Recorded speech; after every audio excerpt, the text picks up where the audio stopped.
Bienvenue à tous pour suivre avec nous ce nouveau numéro du Focus de la semaine destiné à vous relayer les faits saillants de l'actualité régionale et internationale. Et nous entamons donc ce Focus par ce forum, la première édition du Forum African Gazette Forum qui a été présidé par le chef de l'État Ismaël Omar Guelleh à la bibliothèque et aux archives nationales de Djibouti. Explication.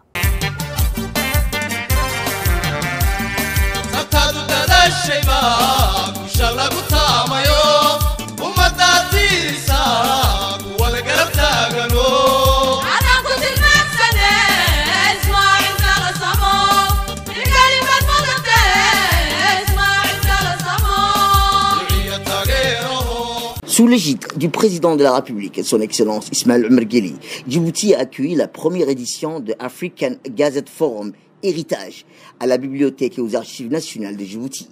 Ce forum africain sur les publications officielles et expositions du patrimoine documentaire du continent est un événement majeur organisé par le secrétariat général du gouvernement en partenariat avec le ministère de la Jeunesse et de la Culture. Ce forum s'y tient pour la première fois à Djibouti et s'inscrit dans une dynamique nationale, régionale, mais aussi continentale de valorisation des ressources administratives et historiques comme vecteur de transparence et de mémoire collective.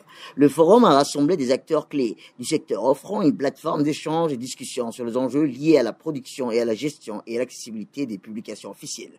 Cette cérémonie a été l'occasion pour les différentes grandes institutions de notre pays à prendre part à l'exposition en vue de mettre en lumière la diversité des archives et documents historiques de notre pays, que la mémoire collective est un héritage pour préserver ce patrimoine documentaire qui est un levier de connaissance, de cohésion et de projection vers l'avenir. À son arrivée, le chef de l'État, son Excellence Ismaël Omar Guelleh, a été accueilli chaleureusement par le Premier ministre, par intérim, et ministre de la Justice, chargé des relations avec le Parlement, M. Ali Hassan Bahdoun, et le secrétaire général du gouvernement, Al-Mis, ainsi que la ministre de la Culture, Mme Hibo Moumi Assou. Ce forum va durer 2 jours, au cours duquel un programme riche et varié sera au rendez-vous, notamment échanges d'experts, ateliers, expositions sur la préservation des archives publiques, la numérisation des journaux officiels et la transmission du patrimoine historique à l'ère digitale. Également dans l'actualité, il y a ce Forum mondial de l'alimentation, également Forum de l'investissement organisé au siège de la FAO à Rome. Une délégation djiboutienne de haut niveau conduite par le Premier ministre, M. Abdelkader Khan Mohamed, est actuellement à Rome pour prendre part au Forum mondial de l'alimentation et au Forum d'investissement Hand in Hand, organisé au siège de la FAO. Programme participation à la plénière d'ouverture, au cours de laquelle le Premier ministre a livré un plaidoyer en faveur de la jeunesse dans la culture, du renforcement de la place régionale de Djibouti et de sa visibilité internationale. Se sont suivies des séances d'investissement Hand in Hand et plusieurs rencontres bilatérales axées sur les priorités nationales, sécurité alimentaire, résilience climatique et inclusion sociale.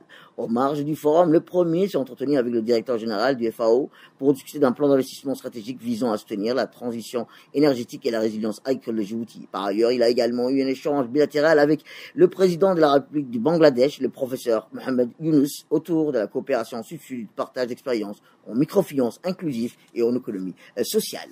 Et cette signature de convention qui a été paraphée par le ministre de la Communication chargé des postes des télécommunications avec le ministre du Travail, cette convention entre Télécom et la NEFIP. Sous la présidence conjointe de son Excellence, M. Omar Abdi Saïd, ministre du Travail, de la Formalisation et de la Protection sociale, son Excellence Redouane Abdoulaye Bahdoun, ministre de la Communication chargé des postes de télécommunications, s'est tenue lundi dernier la cérémonie de signature d'une convention de partenariat entre Djibouti Télécom et l'Agence nationale pour l'emploi et la formation ainsi que l'insertion professionnelle. Cette convention a pour objectif de favoriser l'emploi et l'autonomisation économique des jeunes djiboutiens à travers la mise à disposition des cabines téléphoniques multiservices D-Money gérées par des jeunes demandeurs d'emploi. Ces cabines leur offriront une activité génératrice de revenus tout en encourageant l'entrepreneuriat et l'inclusion financière.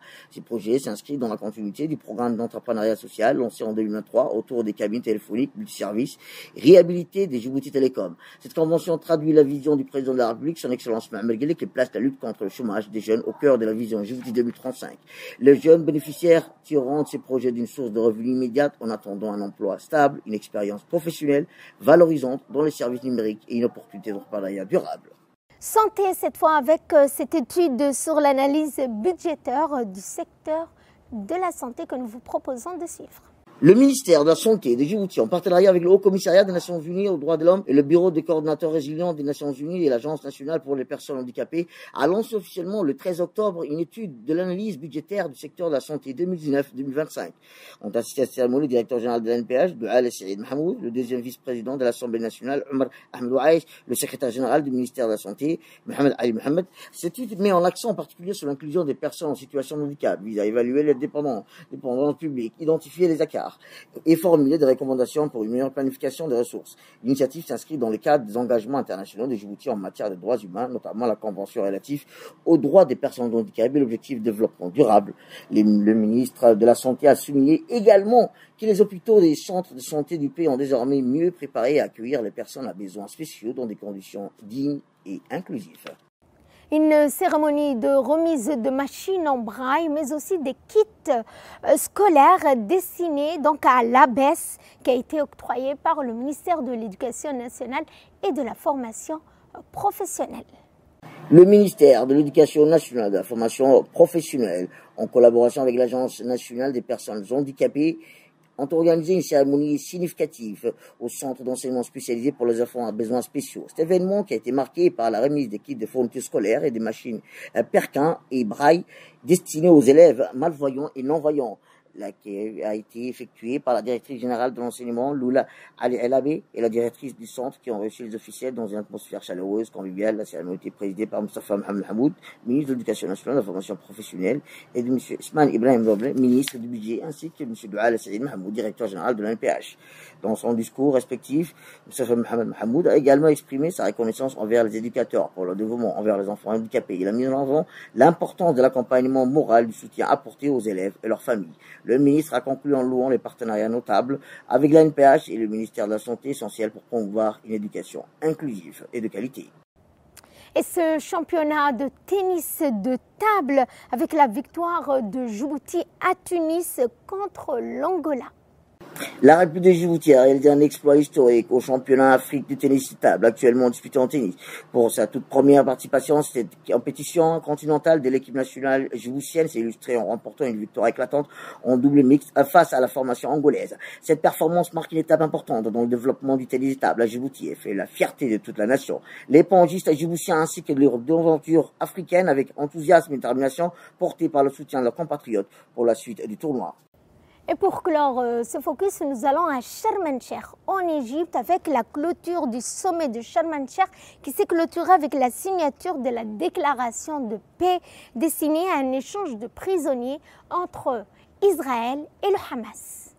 Dans le cadre des efforts visant à consolider le calme entre Israël et la résistance palestinienne, le Hamas, avec le lancement de la mise en œuvre d'un accord d'échange des prisonniers conclu sous médiation internationale et régionale. Selon le comité international de la Croix-Rouge, 20 otages israéliens ont été remis depuis la bande de Gaza aux équipes de l'organisation en vue de leur transfert vers Israël. Il s'agit là de la première phase d'un processus d'échange qui devrait se poursuivre par d'autres libérations dans les prochains jours. Rappelons que la déclaration de Sharm el-Sheikh a été signée lors du sommet pour la paix pour le président américain Donald Trump, le président égyptien Abdel Fattah al-Sisi et l'émir du Qatar, Sheikh Tamim bin Hamad Al Thani, le président turc Recep Tayyip Erdogan. Le document signé à Sharm el-Sheikh appelle à la tolérance, au respect et aux inégalités des chances pour chaque individu, tout en veillant à ce que la région devienne un lieu où chacun puisse aspirer à la paix, à la sécurité et à la prospérité économique, indépendamment de la race, de la région, ainsi que de la religion et de l'origine ethnique.